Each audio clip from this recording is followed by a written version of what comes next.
This meeting. Hello, everyone, and welcome. This is going to be, this is kind of the first episode of the TV Snoops channel, but really, I'm just getting out ahead of something, because one of the series I've been sort of binge watching up until this last few weeks was Star Trek Picard, and I started watching it I saw all through the end of season um, two, and I think I started seeing season three when it was already in production, but I've been following it, weekly as it's been releasing episodes. And next week is going to be, or this coming Thursday which is going to be April the 20th, will be season three, episode 10, and it's called Last Generation, and it is the finale. And what I've not noticed, I have seen a couple of people have reviewed the show on the YouTubes. I call it the YouTubes. I'm not illiterate, but anyways, I've seen them review the show, but I haven't seen a lot of predictions about what's going to happen in the final episode, which is the series finale. And as it's being described, this is basically the end of the next generation sort of time frame of stories. So meaning it would affect TNG, the next generation, it would affect Voyager and Deep Space Nine. And they're saying this sort of closes all of those. And I think there's a reason for it. And I want to talk about why I believe that it is and what my predictions are. So, spoiler alert, as Will Wheaton goes, red alert, on his vodcast or vidcast or whatever you want to call it for the Ready Room. He does a good job. He just seems a little bit like he's a game show voice. I'm so excited. And he's I think Will Wheaton's an incredibly good actor, by the way. I just think it's a little cheesy. He's a little weak Martindale on which you'd have to be of my generation to know that. But he's a little weak Martindale when it comes to the way he talks on. But I think it's just his, general like love of Star Trek. But anyways, that's in the weeds. So if you're not caught up on episode 9, you really need to be caught up on episode 9, which is called Vox, VOX. VOX. Because that one plays huge into what episode 10 is going to be about, even more so than everything from episodes 1 through 8. Because in 9, they really reveal, I think, and kind of set the path for what for what I think is a predictable ending now for episode 10. So I don't think before you kind of knew where they were going to go with it. And there's been a lot of talk. This is the close of the TNG era chapter of stories and all that. And you're like, how is it? I mean, what was it that would happen that would cause that to end other than just ending this show? And that maybe, there could still be other shows later on. They could bring Picard back potentially. They could bring Riker back. They could bring Deanna back. They could bring, LaForge, all those characters back again. Why would it be the end of that era of stories? And I'll tell you why I believe that's gonna happen in a second. They could still do stuff with Voyager, with Tuvok, and with Janeway, and all that jazz like that. They could do all those kinds of things. But why do I think that this is really the close of that era of the 24th century storyline? Okay, so here's what it is. If you haven't paid attention in episode 9, here are the spoilers for it. So what they discover is that Picard doesn't actually have Irumodic syndrome. He had something that was interpreted as Irumodic syndrome, which was actually an organic but predefined genetic code placed into his body by the Borg when he was originally kidnapped by them. And I think this was season 4. It was when he was kidnapped by the Borg and became Locutus in I think it was the end of season 4. People can correct me if I'm wrong. It's fine. I don't mind being wrong. I haven't watched Next Generation recently. I have watched like 3 or 4 times through, but I don't remember every episode. I don't document that normally. That's going to change though. But anyway, so it's in season 4, I think, at the end of season 4, beginning of season 5, when he is, it may be 3, but anyway, he's kidnapped by the Borg and assimilated into Locutus.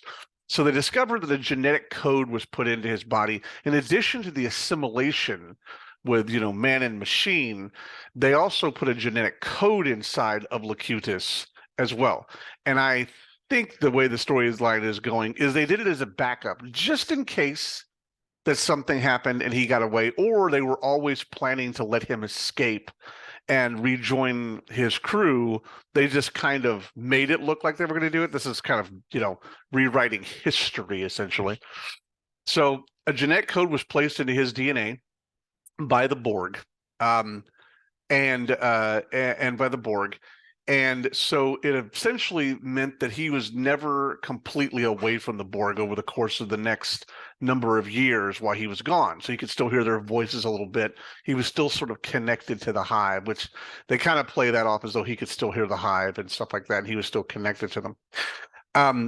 So what they found out was this was put down to Jack when, Picard and Crusher decide to do the horizontal mambo and they conceived Jack, then Jack essentially got that gene from Picard. And he is a transmitter, which I think Picard was a transmitter as well, because Picard essentially, because he was their representation of humanity for the Borg, that they wanted to be the representation for humanity and against Starfleet and all that he was a transmitter as well. So whatever he thought could be interpreted to the Borg, and he could kind of tell them how to deal with any potential efforts that Riker or any of the other cast would take, because he knew them so well, and he could defend against, from the Borg side as Locutus, he could help direct the hive as to how to stop Starfleet or his crew specifically, because he knew them so well. He knew the procedures and all that stuff like that. So Jack, I think, is a transmitter just like Picard probably was, but they're calling especially Jack a transmitter. So we all know the history. The history of TNG is that, of course, he was rescued by the crew, with Riker and Shelby as second in command. She became second in command during that time frame when Picard was captured. And of course, they brought Shelby back as well. So, and I think there's a reason they brought Shelby back, by the way. I'll get to that in a second. So they brought Shelby. So they brought, so you've got Picard has this genetic code. And then it turns out that genetic code, when the changelings came around, they started taking that genetic code that was within Picard, and they started instituting it into the transporter sort of code for all basic life forms as they use the transporters. So what happens is, within their concept is that whenever people use the transporters, when they get on the other side of where they're beaming to, they have now got that genetic code that was written by the Borg put into their body. So they actually have some kind of quiet assimilation connecting them to the hive already. So the challenge for them apparently is that the DNA code that they set into to Picard, or to to try and affect Starfleet and anybody who was connected with using transporters. What they did was, it doesn't go past it can't propagate past the time when the cerebral cortex reaches its kind of final phase of development as a humanoid life form. So in other words, it can't continue to evolve through the body and take over the mind after the age of like 25. This is the storyline, by the way. This is what they're saying occurs. So anyways, that means that the ones who will be affected are all the younger ones, and everybody older will not be affected because they're obviously past that 25-year-old age range. So the thing to remember too is that when the changelings started instituting to this as the transporters, it affects not just Deep Space Nine or whatever, but it became a base code for transporters throughout the Federation. So whoever started using it when they landed on the other side of a transport, they would have that that genetically altered DNA code within their bodies and be, kind of in a finite way assimilated by the Borg. So in the end of this episode, they execute it, and the Borg take over the fleet on Frontier Day, with all the younger people. They destroy, they take out all of the older Starfleet officers, Shelby and everybody, Admiral Shelby and everybody included. Well, at the end of the episode, this is my first episode, so I can't go past 15 minutes. So I'm going to make this as quick as I can. So what happens at the end is that Geordi reveals to the other 6 of the original TNG main cast, he reveals that he has restored the NCC 1701D, which is the main ship that they used on Star Trek Next Generation. It was the only ship that they used on Next Generation. They transitioned to E, but that was after, that was in Generations.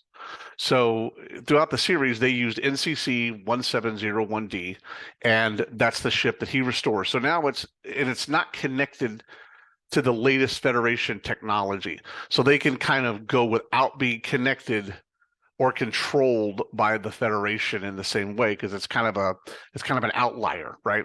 But all the other ships are connected, and they're going towards Earth and controlled by Borg drones now that are assimilated youth within Starfleet. All the life forms from whatever planet they may be from. So that's how the episode ends. So here's what the prediction is. I'm gonna make it fairly quick. So my prediction is this. One, at some point, they're going to use a transwarp conduit or a wormhole or whatever you want to call it, rip the space-time continuum, and they're going to go back in time to when Locutus, the whole thing occurred with Locutus. And the quick and simple answer is that they are going to kill Picard so that he never survives that attack. And so that when he was assimilated, he ends up dying, and it never occurred. He never survives. So the Enterprise goes forward without him, without all, obviously Riker would take over. Probably Shelby would end up being the first officer and stay on with Riker. I think that's why they brought her back, so that they can use her in the next one, potentially to kind of, represent that she ended up staying with the Enterprise and being the first officer, and maybe Data didn't die at Nemesis, obviously, because obviously there was no clone for Picard at that point. So I think that's what they're going to end up doing, is killing off Picard so it never occurred. And I think that's why they're saying this is the end of the TNG era, because they can't really go back and revisit it after this, because if they revisit it, the timeline would have been changed so much, it wouldn't make sense. They'd have to rewrite all this other history and the results of what happened to Janeway and her crew and what happened to Worf. Did he end up going to DS9? Did he stay on the Enterprise?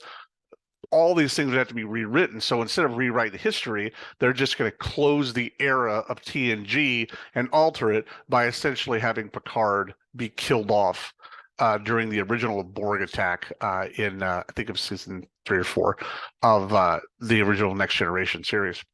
So that's my prediction. If you have your own opinions, please feel free to post them below. I certainly am interested in seeing what people think, and see if they predict the same thing I did. I mean, I don't think this is really like an amazing prediction that I'm making. I think they kind of almost foreshadowed it in this episode too much, and I think they waited to the last minute because they thought people would figure out what was going to happen. So I don't think they wanted to lay it out before this, because I think they didn't want people to be able to figure out, oh, I know how it's going to end. They're going to kill off Picard during the Borg attack originally, and he'll never survive. So leave your comments below. If you do post your own video with the predictions, please say it in the comment, and I'll go look on your channel. I'd love to see what people's other predictions may be. If you don't want to, if you want to video them instead of write them down. All right, that's it. Thanks so much for watching, and I'll see you in the next one. Be well.